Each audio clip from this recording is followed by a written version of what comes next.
Basically उनकी यही रही है कि वो बच्चों को भी इंडिपेंडेंट कर देते हैं बहुत यंग एज में, अपने ऊपर इतना बर्डन नहीं लेते,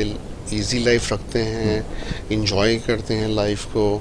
प्रोडक्टिविटी उनकी बेहतर रहती है, इसलिए कि जब वो 5 दिन मेहनत से काम करते हैं और 2 दिन अच्छी तरह ब्रेक लेते हैं तो वो जाते हैं किसी भी समुंदर के साइड पे बैठ जाते हैं परसुकून होके, या कैंपिंग करने निकल जाते हैं, या ऐसी नेचर के साथ टच होने लगे जाते हैं, बल्कि इवन लेट के सितारे गिन रहे होते हैं रात को।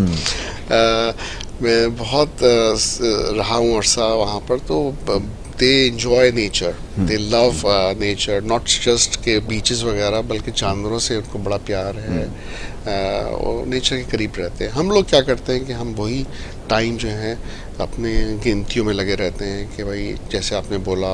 कि किसी ने बीसी डाल दी, किसी ने कमेटी डाल दी, किसी ने इन्वेस्टमेंट कर ली, किसी ने इंस्टॉलमेंट्स में अपार्टमेंट ले लिया, किसी ने क्या कर लिया, और वो दौड़ घूम फिर के वही है। और फिर इवन काम के हवाले से भी अगर एक उन्होंने ड्यूटी की है तो लोगों को अब तो 2-2 3-3 शिफ्ट्स करनी पड़ रही है अपने।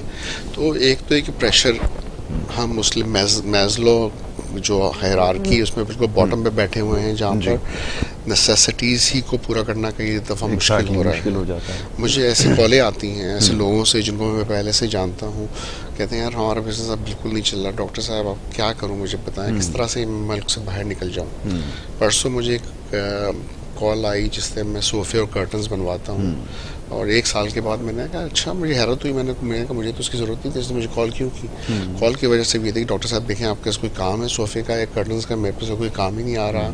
मैं तो बिल्कुल फारिग बैठा हूँ, इस तरह फारिग रहा तो हम ज़िंदगी कैसे गुजारेंगे, आप बताएं, आप तो बाहर रहे हैं, कोई तरीका है बाहर निकलने का। तो बेसिकली दिस इज़ व्हाट।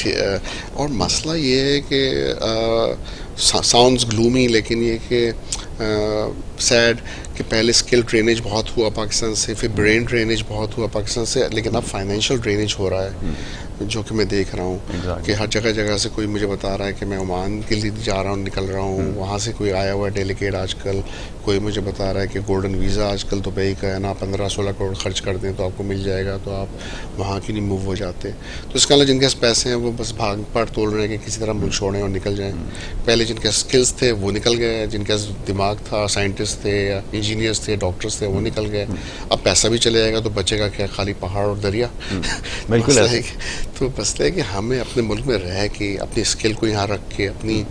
दिमाग को भी यहाँ रख के, साइंटिस्ट, इंजीनियर्स, डॉक्टर्स को भी चाहिए कि यू टर्न ले, वापस आए पाकिस्तान, और जो फाइनेंशियल ड्रेनेज को कम से कम करें।